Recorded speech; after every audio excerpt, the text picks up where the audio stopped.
Dimanche des Rameaux et de la Passion. Les fidèles de la cathédrale Saint-Augustin ont pris d'assaut les grandes artères du centre-ville au son de la fanfare.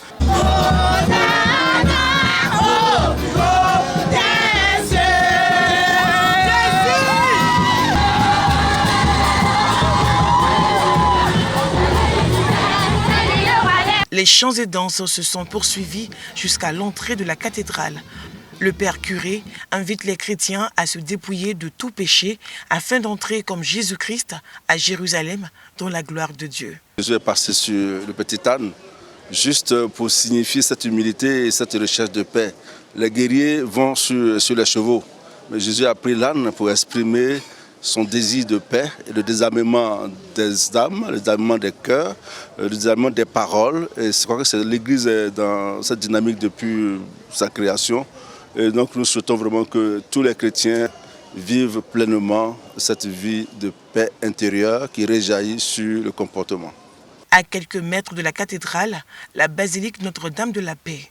Le Père invite les fidèles chrétiens à circoncire leur cœur. Cette semaine est déclarée semaine sainte par l'Église catholique. Ça permet aux chrétiens de se ressourcer, de se souvenir de l'importance du sacrifice salvifique du Christ. Tout enfant de Dieu, tout Ivoirien aujourd'hui doit se rappeler ce pourquoi il a une position quelconque dans le monde, dans la société. C'est le service. Service pour que les autres puissent grandir. Le dimanche des Rameaux est le dimanche qui précède Pâques dans le calendrier liturgique chrétien.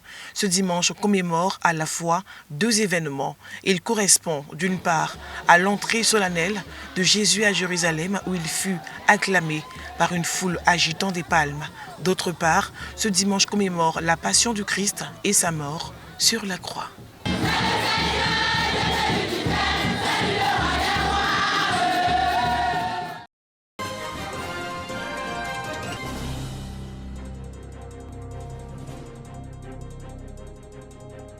Sanctuaire marial Notre-Dame de la Garde de Beaunois.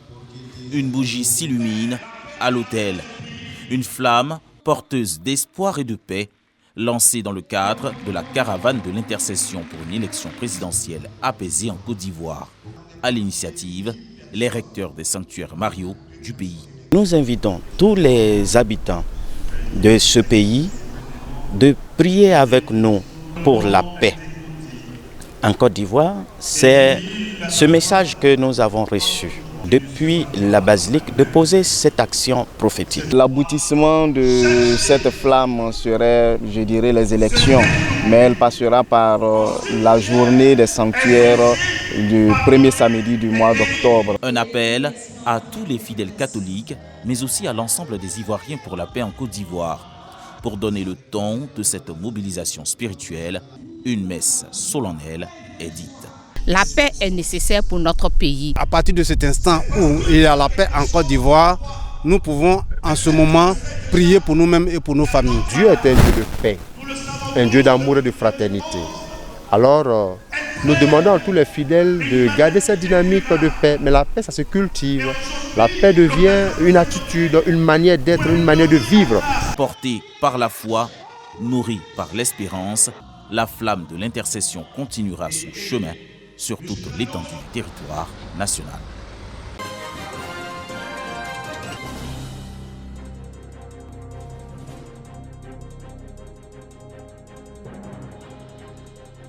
Une scène représentative de l'hospitalité en pays Kroumen.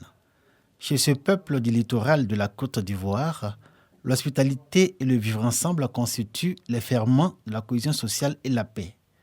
Des valeurs que les dépositaires de la tradition, quelle que soit la région d'appartenance, appellent à consolider et à promouvoir par leur culture respective et dans leur rapport à la religion. Dans notre cohabitation avec les uns de l'autre, le respect de la différence, le respect des droits de l'autre et surtout créer dans son comportement les conditions favorables de cohésion sociale. Dans le Rologoui, l'alliance ethnique joue beaucoup. L'alliance ethnique nous permet de consolider la cohésion sociale, la paix, l'union, parce que quand on a des conflits, c'est désaccord. Un pays agni à l'exemple du royaume Soye, dans le département de Tiapoum, région du Sud Komoué, La paix est une tradition. À la faveur de la restauration en 2024 de ce royaume, des velléités de résistance dans plusieurs localités de ce royaume ont vu le jour au point de briser l'harmonie sociale. Sa Majesté Adjobiakmanyi Ier, roi des Soyez, a su rapprocher les parties en conflit. Aujourd'hui, la paix demeure dans cette partie de la région du Sud-Comoé. La paix est la chose la plus importante dans le monde à laquelle tout un peuple doit aspirer. Parce que sans la paix, on ne peut rien. Et cela suppose qu'il faut aussi avoir l'amour de son prochain. Dans toutes les communautés naissent des conflits aux origines diverses et de tous ordres, mais qui finissent par trouver un règlement définitif au nom de la paix et du vivre ensemble. Nous sommes à Adjen, village de la sous-préfecture de Bingéville, dans le district autonome d'Abidjan. Ici, le pouvoir est aux mains des Tchagba, à charge d'administrer le village. Si la transmission du pouvoir selon les us et coutumes en pays Adjan a été faite sans heurts, les Dougbo qui ont rendu l'établi après 15 années de gouvernance supportaient mal la perte de certains de leurs privilèges. Conséquence, des palabres à non point fini entre deux générations qui cachaient mal la cause de leur conflit, le foncier. Il fallait œuvrer pour que tous les fils d'Adjen puissent rentrer au village. Aujourd'hui, quand on lance un appel, c'est toutes les parties qui sont réunies sur la place publique pour discuter des éventuels problèmes que nous avons et que nous leur soumettons. Aujourd'hui, dans le village d'Adjen, les filles, fils et cadres issus de toutes les générations œuvrent pour le développement de leur localité. La paix de retour, totale et définitive, qui leur offre cette perspective de développement. De toutes les adresses des autorités traditionnelles dans leurs communautés respectives, le vivre ensemble, la solidarité, mais surtout la paix, sont présentés comme le substrat du développement et du progrès. Cet après-midi, le village de Kokrenou, devenu quartier de la commune de Yamoussoukro, accueille une cérémonie de pose de première pierre de centre de santé. Le chef de village de Nzwessi, dont les terres s'étendent jusqu'à Kokrenou, magnifie la paix. La paix est un mot qui renferme beaucoup de valeurs. La tolérance, le pardon, la tranquillité, le calme. C'est les actes quotidiens que nous posons qui doit nous déterminer en tant que faiseurs de paix. Dans les relations humaines, il faut toujours faire de telle sorte qu'il y ait une relation de compréhension, une relation de tolérance, une relation de partage. Même nos hommes politiques, toujours cite un exemple, notre papa. Nous aussi, nous ne sommes pas en reste et nous prenons qu'il y a toujours dans notre comportement, dans notre relation les uns envers les autres, il y a toujours un comportement de paix. Si Houphouët-Boigny vivait encore, on fêterait ses 120 ans. De là où il repose à jamais, il regarde la Côte d'Ivoire dans son évolution. L'héritage qu'il a légué à la postérité aujourd'hui, géré par le président de la République Alassane Ouattara, fait envie. Les acquis à tous les niveaux du développement sont visibles et les défis nombreux. Au nombre de ces défis, justement, la consolidation de la paix pour laquelle il a consacré sa vie entière et y associé son nom, comme illustré par le prix Félix Houphouët-Boigny pour la recherche de la paix. Pour les Ivoiriens aujourd'hui, un devoir de mémoire et une exigence à cultiver cette valeur pour en faire un art de vie. Nous retenons beaucoup de Félix Houphouët-Boigny matin qui parle de la paix. Le soir, il parle de la paix. Nous avons commencé à apprécier la valeur de la paix pendant tous ces troubles que nous avons connus. Dieu est un Dieu de miséricorde. Si nous nous repentons, il nous redonne ce que nous avons perdu. On peut faire plus que Houphouët a fait. Si les éléments qu'il nous a laissés là, on les cultive, on les entretient et on les développe. Les guides religieux, dans leur engagement à œuvrer pour la paix et un monde de paix, multiplient prières et supplications au nom de Dieu, amour. Ils rappellent aussi que chaque jour que nous donne le Très-Haut est une quête de la paix.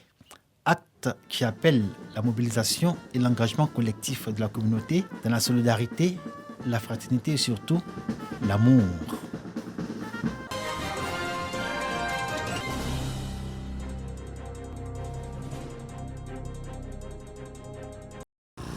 Ils sont au total 650 jeunes, dont 150 filles, qui constituent la troisième cohorte des centres de services civiques Thieuphosier et de Bouaké 1.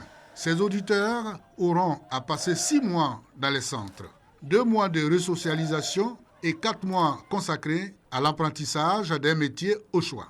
À la fin de la formation, les jeunes issus des centres de services civiques ne seront pas laissés pour compte. Le ministre Mamadou Touré fait en sorte que ces jeunes-là, quand ils vont sortir du centre, ils puissent bénéficier d'un stage. Ils vont alors aller soit auprès de maîtres artisans, soit auprès d'entreprises pour pouvoir parfaire ce qu'ils ont appris. Il y en a également qui vont retourner dans le cursus scolaire. Des conseils d'usage sont prodigués aux 650 auditeurs. Discipline, engagement, excellence. Quels sont les maîtres mots de cette aventure? Le gouvernement investit dans votre avenir parce qu'il croit en votre potentiel. Le représentant de l'exécutif dans le Béquet, le préfet de région Thieuphosier, n'a pas manqué de souligner à quel point le bien-être de la jeunesse préoccupe l'État. L'occasion m'est donnée de vous dire que je fais confiance en ce qui est dit ici, en cette chance qui vous est donnée et ce que vous apprenez au quotidien. En plus de la formation académique, les auditeurs reçoivent le b.a.-ba de l'instruction militaire axée sur la discipline.